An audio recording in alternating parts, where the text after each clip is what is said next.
Tabii İsrail'in tarafında da kimler garantör olacak, kimler meseleye girecek o da önemli.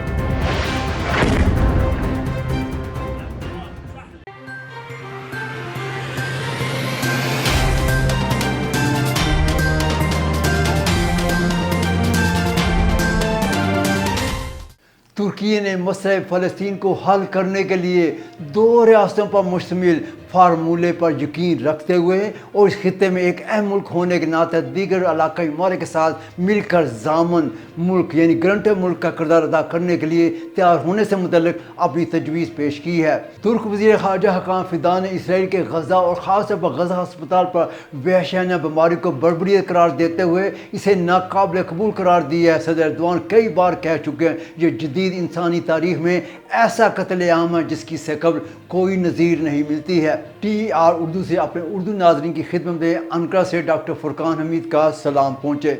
नाज़रीन, तुर्की और सदर Erdogan से मुतल्लिक़ ताज़ा तरीन मालूमात के लिए हमारे YouTube चैनल TR उर्दू को सब्सक्राइब कीजिए ताकि हमारी वीडियोस बिला तख़ीर आप तक पहुँचती रहें। हमारे इस बेल आइकन को क्लिक करना मत भूलिए और हाँ, हमें अपने कमेंट से भी आगाह कीजिए ताकि हम आपके कमेंट्स की रोशनी में तुर्की से मुतल्लिक़ खबरों पर मुश्तमिल इस प्रोग्राम को आप ही की ख्वाहिशात के मुताबिक ढाल सकते हैं। शुक्रिया। तुर्की ने मसले फ़लस्तीन को हल करने के लिए 2 रियासतों पर मुश्तमिल फार्मूले और इसके लिए ज़ामन मुल्क के तौर पर तुर्की और दीगर ममालिक के किरदार करने की भी तजवीज़ पेश की है। तुर्की ने मसले फ़लस्तीन को हल करने के लिए 2 रियासतों पर मुश्तमिल फार्मूले और इसके ज़ामन यानी गारंटर मुल्क के तौर पर तुर्की और दीगर ममालिक के किरदार अदा करने की भी तजवीज़ पेश की है। तुर्की के वज़ीर ख़ारजा हकाम फ़िदा ने कहा कि अमरीका अपने मुखालिफ ममालिक के ख़िलाफ़ एक्शन लेने के लिए ज़रा भर भी ताख़ीर से काम नहीं लेता है बल्कि फ़ौरी तौर पर हरकत में आ जाता है। उन्होंने कहा कि मसला फ़लस्तीन कई दहाइयों से खटाई में पड़ा हुआ मसला है और फ़लस्तीनी अवाम उन्हीं की घरों से बेदखल करते हुए इलाके में यहूदी बस्तियां तामीर की जा रही हैं। दरअसल ये नई बस्तियां तामीर नहीं कर रहे हैं बल्कि इलाके के मकीनों को उन्हीं के घरों से बेदखल करते हुए नई बस्तियां बसा रहे हैं। तो ऐसी सूरत में अमरीका क्यों खामोश बैठा हुआ है और क्यों इसराइल का साथ दे रहा है? मजम्मत करने के सिवा इसके पास कुछ भी नहीं है।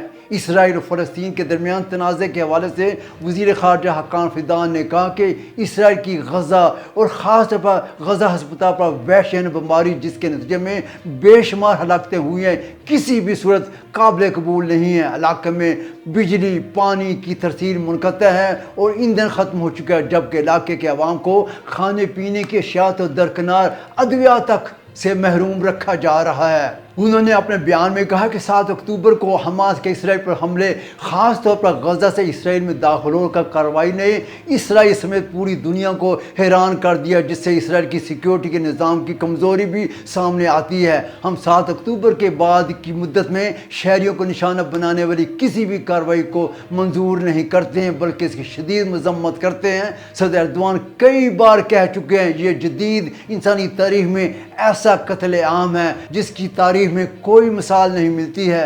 सदर एर्दोआन इस सिलसिले में आलमी रहनुमाओं से मुस्तफ़िल राब्ता भी कायम रखे हुए हैं।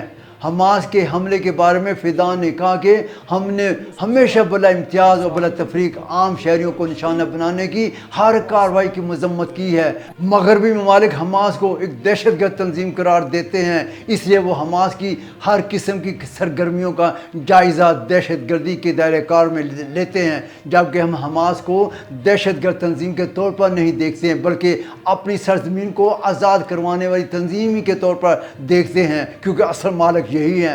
वज़ीर ख़ारजा हकाम फ़िदा ने कहा कि हमने अमरीकियों की दरख्वास्त पर कई ममालिक के साथ करीबी रब्ता भी कायम कर रखा है।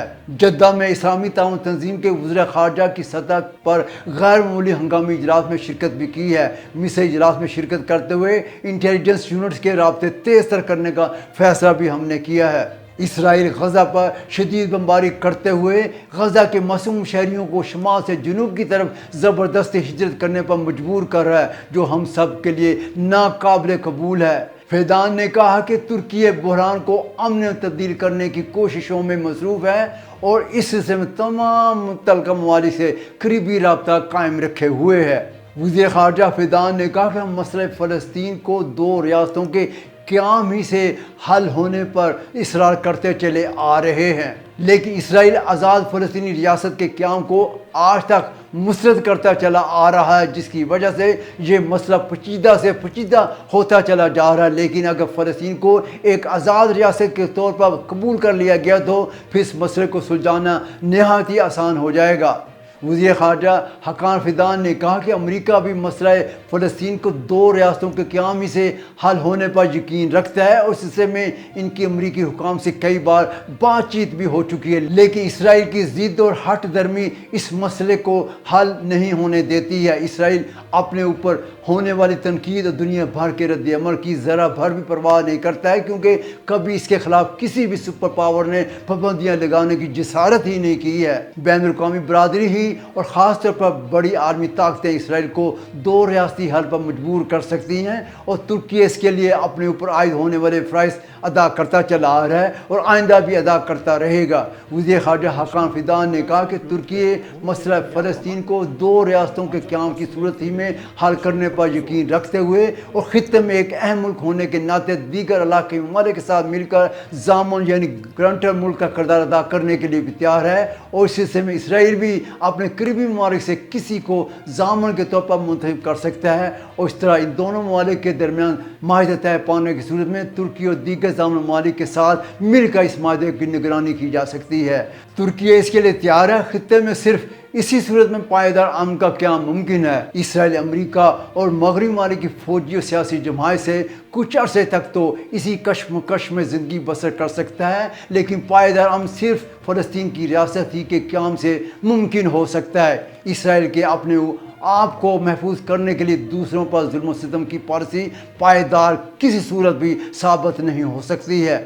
انہوں نے دنیا کے مختلف ممالک کی جانب سے ترکی کے ثالثی کا کردار ادا کرنے کے بارے میں کہا کہ ترکی نے دیگر ممالک کے رہنماؤں کی جانب سے موصول ہونے والی کاغذی کے نتیجے میں یہ فیصلہ کیا ہے۔ میں مذاکرات کا سلسلہ آئندہ بھی جاری رکھوں گا۔ انہوں نے کہا کہ ترکی خطے کا ایک ایسا ملک ہے جس پر تمام ممالک کی نگاہیں لگی ہوئی ہیں، اس لیے ہماری کوشش ہے کہ اگر ہم دیگر ضامن ممالک کے ساتھ مل کر اس مسئلے کو حل کرنے کی جانب کوئی مثبت قدم اٹھائیں تو ہم ضرور کامیاب ہوں گے۔ انہوں نے اسرائیل کو خبردار کرتے ہوئے کہا کہ اسرائیل کمزور حریف کو مارنے اور کچلنے سے، عبوری اور عارضی فتح کے نشے سے چور چور ہے۔ اس نے کبھی بھی یہ جاننے کی کوشش ہی نہیں کی ہے کہ حماس نے اس پر کیوں حملے کیے ہیں۔ جب آپ کسی کی سرزمین پر قبضہ کریں گے اور مالک ہی کو اس کے گھر سے نکال باہر کریں گے تو پھر کسی نہ کسی دن گھر کا اصلی مالک اپنے گھر کو دوبارہ حاصل کرنے کے کوشش ضرور کرے گا۔ لیکن اسرائیل اپنے ہی عوام سے جھوٹ بولتا چلا آ رہا ہے، لیکن حقائق کبھی بھی چھپائے نہیں چھپتے ہیں۔ ناظرین، اس کے ساتھ ہی ہمارا یہ پروگرام اپنے اختتام کو پہنچتا ہے۔ آئندہ کسی نئے پروگرام کے ساتھ اپنے میزبان ڈاکٹر فرقان حمید کو اجازت دیجیے۔ اللہ حافظ۔